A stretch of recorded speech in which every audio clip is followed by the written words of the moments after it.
શું તમને પણ મોઢામાં વારે વારે ચાંદા પડવા, મોઢામાં છાલા થઈ જવા કે વારે વારે મોઢું આડું થવું આવા પ્રશ્નો થાય છે? તો આ વિડીયો ફક્ત તમારા માટે છે. તો વારે વારે મોઢામાં ચાંદા શેના લીધે પડે?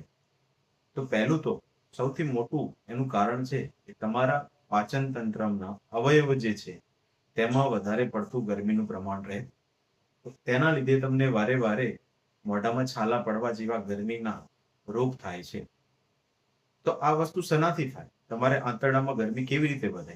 તો જે લોકો વધારે પડતું બહારનું ખાતા હોય, બહારના નાસ્તા બહુ કરતા હોય, તેલ વાળું વધારે પડતું સેવન કરતા હોય, અને જેને વધારે પડતું મરચું એટલે તીખી વસ્તુ વધારે ખાવાનો શોખ હોય, તેમના પાચન તંત્રના અવયવમાં વધારે પડતી ગરમી રહે છે અને તેમને વારે વારે આવા છાલા એટલે કે ચાંદી પડવાના પ્રશ્ન થાય છે.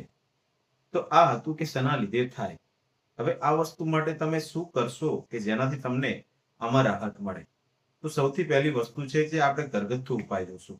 સૌથી પહેલું છે એમાં કે જો તમારા આંતરડાના પાચન તંત્રના અવયવમાં વધારે પડતી ગરમી રહેતી હોય તો દરરોજ તમે સવારે નારિયેળ પાણીનું સેવન કરો. નારિયેળ પાણીનું સેવન કરવાથી તમારા પાચન તંત્રમાં ઠંડક રહેશે અને તમને ચાંદીમાં જે ભારે ભારે થતી હોય તેમાં રાહત રહેશે કુદરતી રીતે. બીજું છે કે જો તમને ચાંદી બહુ વધારે પ્રમાણમાં થઈ હોય અને બળતરા બહુ થતી હોય, ખાવામાં તકલીફ થતી હોય, તો મુલેઠી પાવડરને પાણીમાં મિક્સ કરી જો એની પેસ્ટ બનાવવામાં આવે અને તે પેસ્ટને જે જગ્યાએ તમને ચાંદા પડ્યા છે ત્યાં લગાવવામાં આવે તો તમને 1-2 દિવસમાં બહુ જ રાહત થશે અને દુખાવામાં પણ રાહત થતી હોય છે.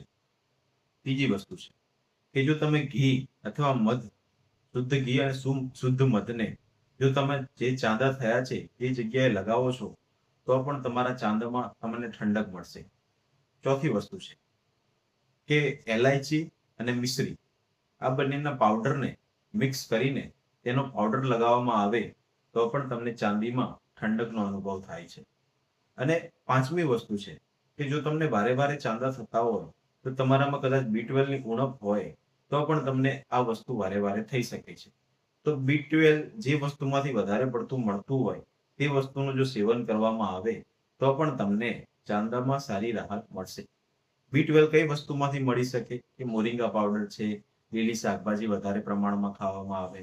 આવી અવનવી લીલી શાકભાજી તમે ખાશો તો પણ તમને ચાંદીમાં બહુ જ રાહત રહેશે. તો આવી સારા અને વધુ માહિતી માટે અમને ખાસ સબસ્ક્રાઇબ